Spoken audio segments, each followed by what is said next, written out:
I don't know how I feel about this fight. Here, let's go play this clip.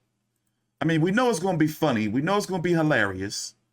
You know, it's going to be it's going to be exciting, but I don't know how I feel about Chisora and Pulev fighting again. But listen to this crazy shit right here. Basically, it's like this, yeah. You got Miss Universe there, yeah, and you got some Timbuktu chick somewhere, fat, smelly pussy. Which one would you go for?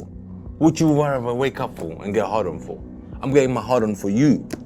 That's what I'm trying to explain to you. So you have to understand. Now I am gonna come, ferocious, vicious, mate. I don't know so anyway, I watched this right here. Now, if you want some eccentric viewing, some weird shit. Basically, if you want to watch some weird shit, watch the face-off between Derek Chisora and Kubrat Pulev. Now, whatever he just said about that, like there, I don't understand what he meant by that. You know, that analogy. You got Miss Universe there, yeah, and you got some Timbuktu chick somewhere, fat, smelly pussy. Which one would you go for? Would you rather wake up for and get hard on for? I'm getting my hard on for you. I am gonna come. For all my fights, I'm gonna come. Derek, you smoke smoke joint? Not good to talk, just talk. No, I'm not just talking, man. I'm just saying it. I'm telling you. Last time you said same thing. Best strategy. You don't have nothing. I'm gonna knock you out, man. No. On July 9th at the O2 Arena, two great servants of the heavyweight division will roll the dice once more for your entertainment. Derek Chisora against Kubrat Pulev, live on DAZN. So anyway, when you get a chance, you should watch this shit though. So I don't know what I was expecting, you know, because that's what I do throughout the course of my day. I'll be doing something in the kitchen or the living room. I have like smart TVs everywhere. So I'll have something boxing playing all the time. And sometimes, because I have YouTube Premium, so you don't have any ads. So sometimes, you know, some boxing shit will come on in the background. I'm like sweeping up or, you know, doing something in the house, and I'm like, what the fuck is this? But it's some quality stuff. We're gonna watch another clip. Look, I'm just gonna go to some random part in this little 12-minute face-off, and you're just gonna see how just off the wall it is. You keep saying you're not prepared for the big. I don't get it. I respect you. Hey, thank you. Only good. Thank you good very much opponents. for I respect thank you, you, my thank friend. you. Really. Thank you. No I appreciate that. Thank you. You know, I like to fight. I like to fight everybody. This I respect very much. I don't duck and dive. I don't like to duck and dive. Good, brother. Yeah? Good. I don't like to duck and dive. But you duck. So I'm looking like, what the fuck are they talking? And this is the whole episode. It's like, okay, all right, like what the fuck are y'all talking about? Like really, they're not talking about nothing. Duck and dive because you like to prepare. Yes. You fight shit fighters and prove yourself you're better than anybody else because you boxed some punk a couple weeks ago and you won. You beat him in 10 rounds. So you think you're preparing your mind, but no, you're not. By the way, I covered that fight on Triller, where Kubrat Pulev. Here, let's go check it out. Kubrat Pulev, 29-2 with 14 KOs, the 41-year-old Bulgarian. Remember he had that scandal with I always like bringing it up with Jenny Sushi, Bad Sushi, where he went and he snuck a kiss and she fucking called up Gloria Allred on him and had like a whole press conference. Remember surviving Pulev? But he beat the charges though, because turns out Jenny Sushi was Bad Sushi and she was chilling on some freak shit with Team Pulev and giving out these trash ass lap dances. I got the tape. Like giving out these trash ass lap dances. So basically she was acting like she wasn't cool with the Pulevs. Like, oh, he just kissed me out of nowhere. You know, like who does he think he is? But turns out the night before she was giving out trash ass lap dances to Team Pulev. But anyway, my man beat the charges, you know, cause and the whole boxing community started riding on her. Like, you know, that's one thing you don't do is you fuck with one of our boxers as an outsider, because you'll see the whole boxing community from the LDBC, from the fucking the boxing chomos, you know, those guys, you know, like everybody just started coming together and just riding on her. You know, like fuck she thinks she is, looking like Alberto Soto. There's like lying asshole. She thinks she is, you know, like people were riding for Pulev, no like no bullshit. But anyway, he's back. I covered him when he fought Jerry Forrest and went 10 rounds. This was on Triller. Sergey Kovalev had fought his brother Tervel. Tervel was the one who had exposed Jenny Sushi. It's a whole saga. It's a whole scandal. But anyway, getting back to boxing. So Pulev, I first discovered Pulev from when he had fought Vladimir Klitschko. And it was a very good fight for those 5 rounds that it lasted. He was tagging Klitschko up, but he kept getting dropped and then got his ass knocked out. Fought Derek Chisora to a split decision. That was back in, the first fight was in 2016. You know, in May of 2016. Samuel Peter, ill. Kevin Johnson, ill. Huey Fury, that was ill too, for real. And I don't even know how Huey Fury lost to Kubrat Pulev, to be honest. Borjan Dinu, ill. Rydell Booker, ill. And this is when he was signed with Top Rank. You know, that's who they got him. Had him fighting in America because the Jenny Sushi scandal happened in America. It was on American soil.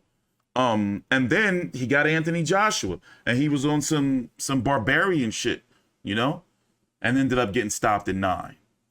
Fought Jerry Forrest on Triller. Word on the curb is Triller still owe people money. That was on a Cypress Hill concert. Yeah, no bullshit.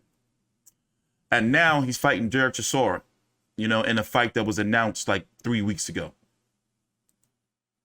Derek Chisora, 32-12 with 23 KOs. I first discovered him when he spit in Vitaly's face, big clit. Spit in the big clit face. I was on YouTube at the time, but I didn't cover the first Tyson Fury fight. I didn't cover that. The Robert Helenius fight I watched, but didn't cover. Robert Helenius' career after that, you know, even now, where's Robert Helenius? But a lot of people felt that Derek Chisora should have won that fight. And then a Vitaly Klitschko, you know, thing. Then the infamous incident where a brawl had broke out between David Haye and Derek Chisora. And David Haye had took a beer bottle and smashed that shit over Derek Chisora's head, and Adam Booth got glassed. So you got to go look at that. He got knocked out by David Haye. Had that fight with Malik Scott. Malik Scott, I was very disappointed in Malik Scott. And then that wasn't the last time Malik Scott has disappointed me. He would disappoint me 2 more times after this. And recently, about 3-4 months ago, when he lost to some old-ass MMA fighter, Malik Scott. But anyway, he pissed me off with that. He shouldn't have lost to Derek Chisora. And then you can see people pretty much thought his career was over, for real. And then he met Tyson Fury again. Tyson Fury beat him left-handed. Like literally beat him left-handed and beat the shit out of him, like the dog shit out of him. And then people thought he was done again. Look, they thought he was done. He started fighting all these bullshit fights, winning. Fought Kubrat Pulev, lost that fight. People thought he was done. Like he, like a bad weed. Like he really don't, you know, go. He don't lose. You know, fought Dylan White. People thought he was done after that. You know, remember that was a really good fight. Then lost to Ijit Kabiel. People thought he was done again. Now look how many times people thought his career, no bullshit, people thought his career was over. They was like, oh, he's going to retire now. What's left for him? Go on, knock out Carlos Takam. He was losing that fight, if I believe correctly. Get knocked out by Dylan White. Goes on to beat Artur Szpilka and David Price. Then gets a Usyk fight, gives Usyk hell, still loses. Goes on to fight Joseph Parker twice, and now he's fighting Kubrat Pulev. Does Derek Chisora, is he like a billionaire now? How much money do you think Derek Chisora probably made from boxing? Come on, he's had to make at least $30 million with these fights. At least. That's got to be the low end, right? He's got to be getting at least, like with these fights, think about it like this, right?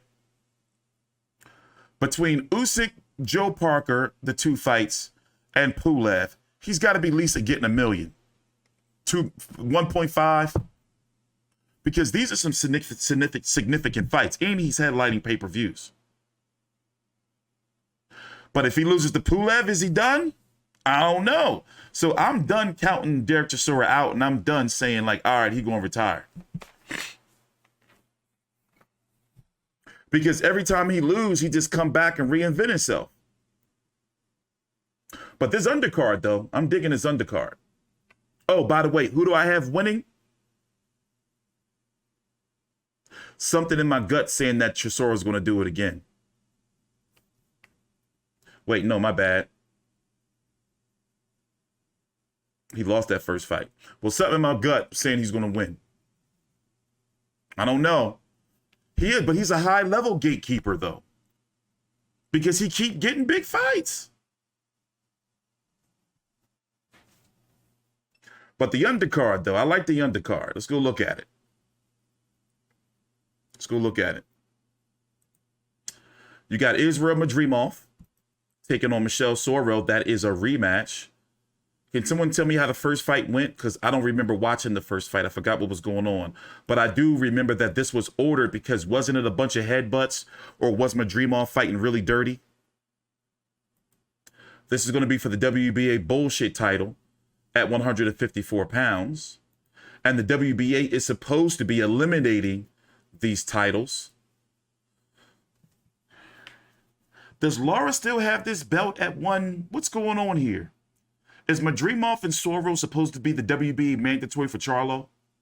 Because why is Laura still listed here? I got to make sure this is right. Mikey updates the rankings monthly, but I don't know what's going on here. Well, anyway, it's supposed to be a significant fight. It was a stinker. I remember hearing that. But nonetheless, it is a significant fight, though, because of it's a rematch. Now, as far as the other card, fights on the card, well, Felix Cash, not really too much of a big,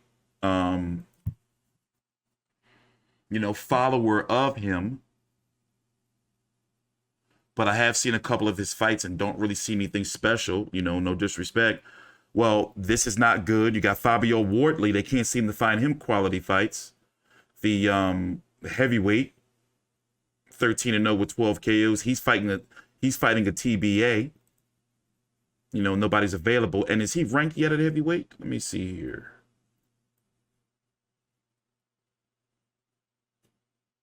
Fabio Wardley is not ranked yet by anyone. Okay, well, they got to get him an opponent, and a ranked opponent. Like ASAP. Where we at? And you got Ramla Ali. Overall, this seems like something that they just kind of threw together with this card. Vaughn Alexander. I've heard of him before. Who's he fighting? Well, he's fighting Felix Cass. 17. Where have I seen him fight before? Where have I seen him fight?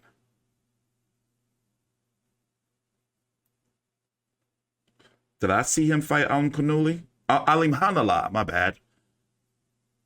I have seen this fight, I believe. Anthony Sims. I've seen him fight Anthony Sims. Isn't this the fight that a lot of people thought Sims lost? I don't remember. He fought the Beast. Mukuzaliev. Luis Arias. He got that upset over Luis Arias. Okay. I've seen this guy fight before, and I've heard of him.